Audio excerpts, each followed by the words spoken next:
जाएगा भाई।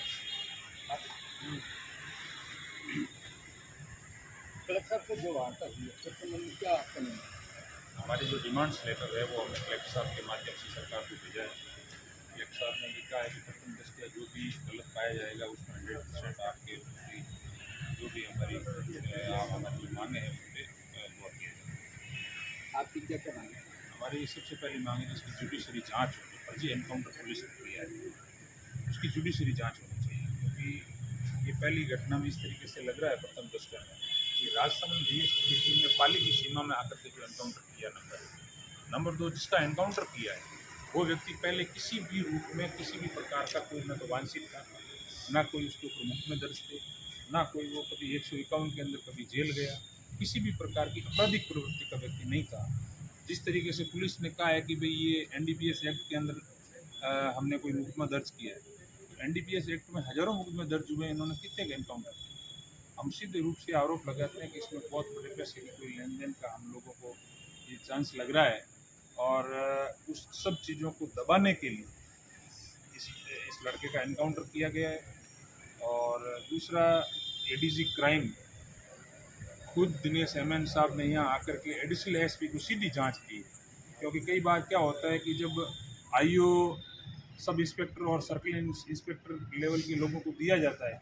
तो एडिशनल एसपी की जांच दिलाने के लिए हम लोगों को कई बार आंदोलन करने पड़ते हैं ऐसी घटनाओं में। सीधा ही दिया है तो इसका मतलब कोई न कोई चीज़ डाउटफुल उनको भी लगी है,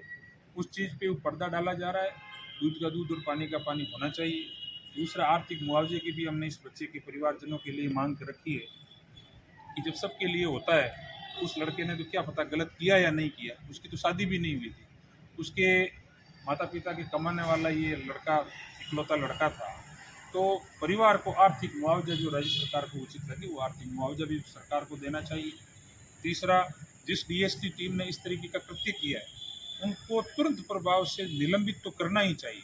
अगर वो सही पाए जाते हैं तो कोई बात नहीं, बहाल हो जाएंगे, अगर वो गलत पाए जाते हैं तो बर्खास्त करना चाहिए।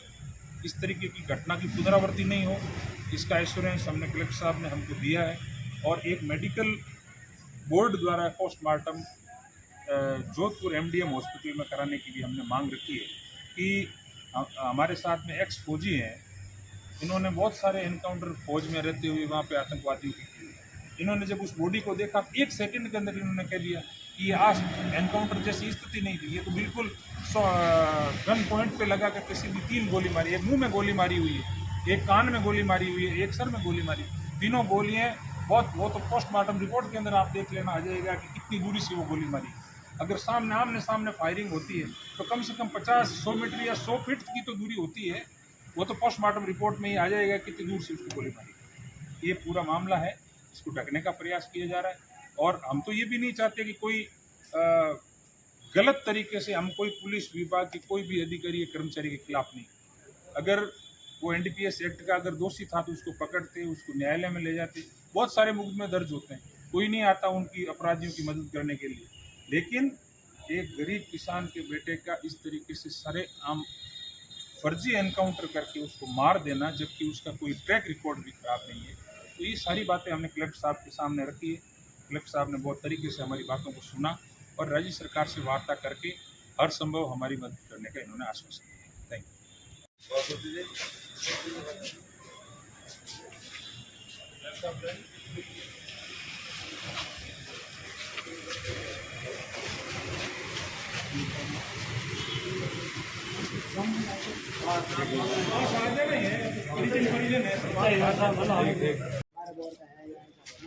तो उसका अलग ही वो नहीं था,